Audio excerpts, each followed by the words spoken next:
Hello there everybody, this is of course the great and glorious Nick Dutch back on the camera again one more time.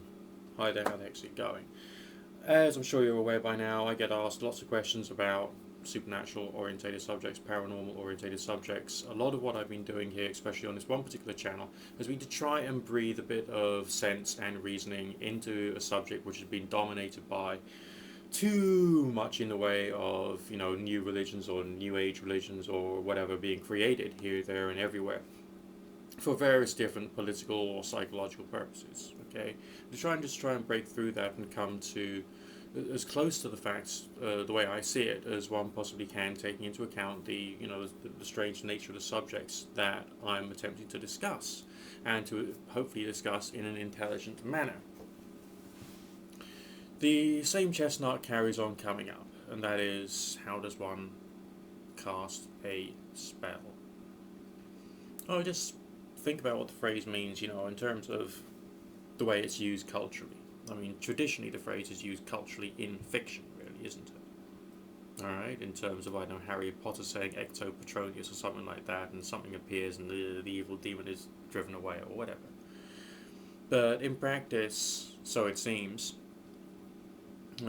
spell castings or whatever it is you want to call them, are in fact just a form of intercessionary prayer. It's just like Christians getting the hell on their knees and saying their stuff, or Jews standing up and facing east and saying their stuff, or Islamic people getting on their knees and touching their forehead to the ground and saying their stuff. It's more or less the same kind of thing.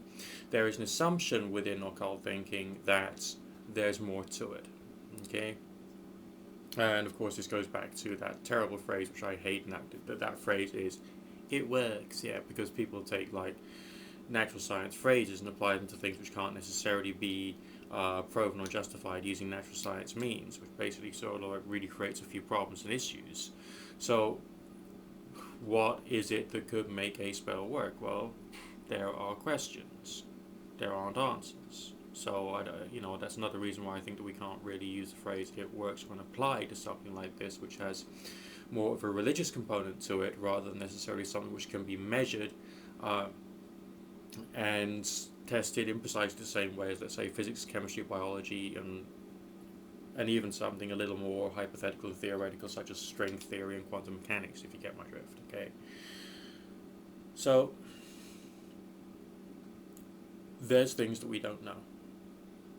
It is assumed that certain states of mind are associated with this type of thing can help, such as those brought about by meditation. Certain forms of concentration or attention are regarded as being good, but different people find it not very easy to express in a way which is cohesive and in agreement with everything everyone else says, as to what that state of concentration or meditation actually is, and indeed how to reach it and how to reach it reliably to be able to get this result which people imply could be as concrete and as solid as that which comes out of natural science investigation.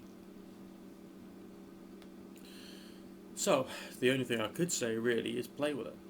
Play with the ideas and see what you can get. Meditation is obviously a good way of practicing some form of altered state of consciousness behavior, so that's something to bear in mind. And the other thing would be to try and do something that makes sense. You're dealing with a form of theatrical activity, for want of a better phrase. Okay, a theatrical activity which has been designed to assist you in generating a particular effect. Maybe it does work on your subconscious mind, maybe it doesn't work on your subconscious mind. There's still questions to be asked. Okay? But essentially practice. If you've got a structured system of actions which you are going to perform, including, I know, preparing your working area. Yes, yes. Got to prepare the working area, or whatever you want to call it, through doing or performing the lesser rite of pentagram, or doing a circle casting, or just lighting a few candles, or making the place look pretty, or just doing something to get yourself into that relaxed meditative state of mind, or doing the equivalent of the lesser rite of pentagram written of by Phil Hine. Was it Phil Hine, in his book Prime Chaos. I think it was Prime Chaos, was it? Possibly. Or Liber Chaos. Uh, all of these things can just help to change your mood, your state of mind, and focus of attention. Then you can do your weird stuff, summoning things, lighting candles and moving them together. And at the end, you do something to try and, boom, send whatever it is you've been creating into the outer world. Try and have some kind of structure to it. Because if it makes some theatrical sense to you during the time when you're doing it, then it will probably be a little bit more powerful on the mind, if the mind is part of the equation as far as generating the effect is concerned.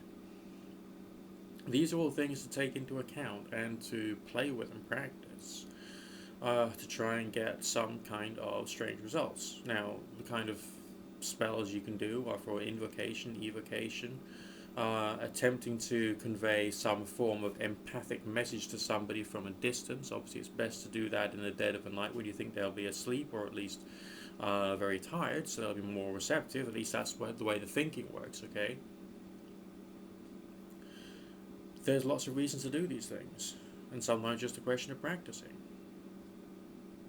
So see what you can do and basically have fun with it, because if you're not enjoying what you're doing, it becomes really, really drab. You got to put some fun and recreation into it anyway. Make it a laugh. Thanks.